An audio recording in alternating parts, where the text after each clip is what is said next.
Welcome. Chandrababu master plan.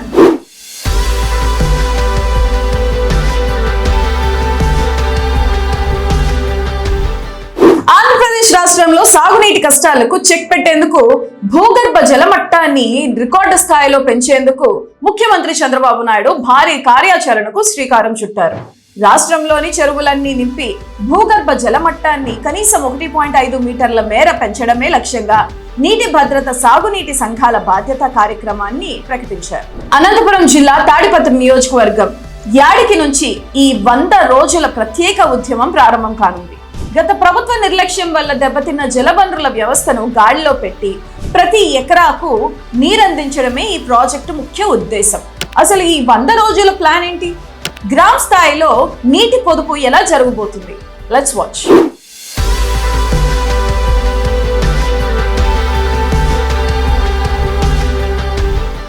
నీటి భద్రత సాధిస్తేనే రాష్ట్ర అభివృద్ధి సాధ్యమని నమ్ముతున్న సీఎం చంద్రబాబు ఏప్రిల్ 6 నుంచి జూలై 14 వరకు 4 దశల్లో ఈ కార్యక్రమాన్ని నిర్వహించనున్నారు.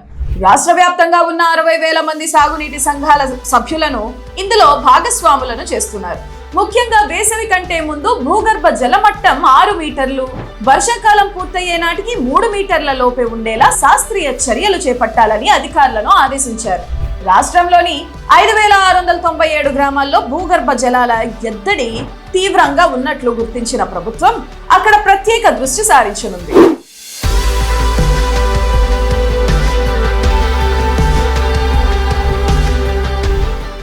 నీటి సంరక్షణలో ఆధునిక సాంకేతికతను జోడించాలని ప్రభుత్వం నిర్ణయించింది. ఉపగ్రహ చిత్రాల ఆధారంగా చెరువుల మ్యాపింగ్ చేయడంతో పాటు హైడ్రాలజీ మ్యాప్లను విశ్లేషించి వాగులు, వంకలను అనుసంధానం చేయనున్నారు. అన్నమయ్య జిల్లాలో విజయవంతమైన జలధార ప్రాజెక్టు స్ఫూర్తితో ఈ అనుసంధాన ప్రక్రియ సాగనుంది. సాగునీటి సంఘాలు కేవలం పర్యవేక్షణకే పరిమితం కాకుండా వాటర్ బడ్జెట్, వాటర్ ఆడిట్ కూడా నిర్వహించాల్సి ఉంటుంది. అంటే గ్రామానికి ఎంత మేర నీరు అవసరం, ఎంత పొదుపు చేస్తున్నాం అనే లెక్కలను పక్కాగా ఉంచాలి.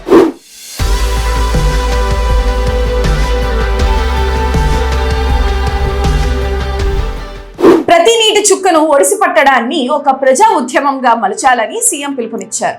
గ్రామ పంచాయతీల భాగస్వామ్యంతో కలెక్టర్ల పర్యవేక్షణలో సర్పంచులు ఈ పనులకు నాయకత్వం వహించాల్సి ఉంటుంది.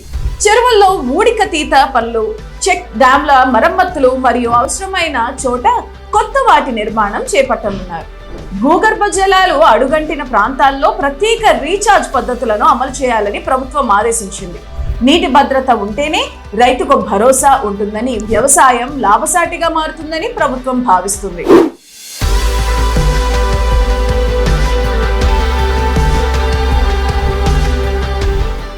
ముఖ్యమంత్రి చంద్రబాబు నాయుడు ప్రకటించిన ఈ 100 రోజుల కార్యాచరణ విజయవంతమైతే ఆంధ్రప్రదేశ్ జల సంక్షోభం నుంచి శాశ్వతంగా బయటపడే అవకాశం ఉంది. నీటి సంరక్షణ అనేది కేవలం ప్రభుత్వ బాధ్యత మాత్రమే కాదు, ప్రతి పౌరుడి బాధ్యత కూడా. మరి ఈ జల విప్లవంపై మీ అభిప్రాయం ఏంటి? మీ ఊర్లో చెరువుల పరిస్థితి ఎలా ఉంది?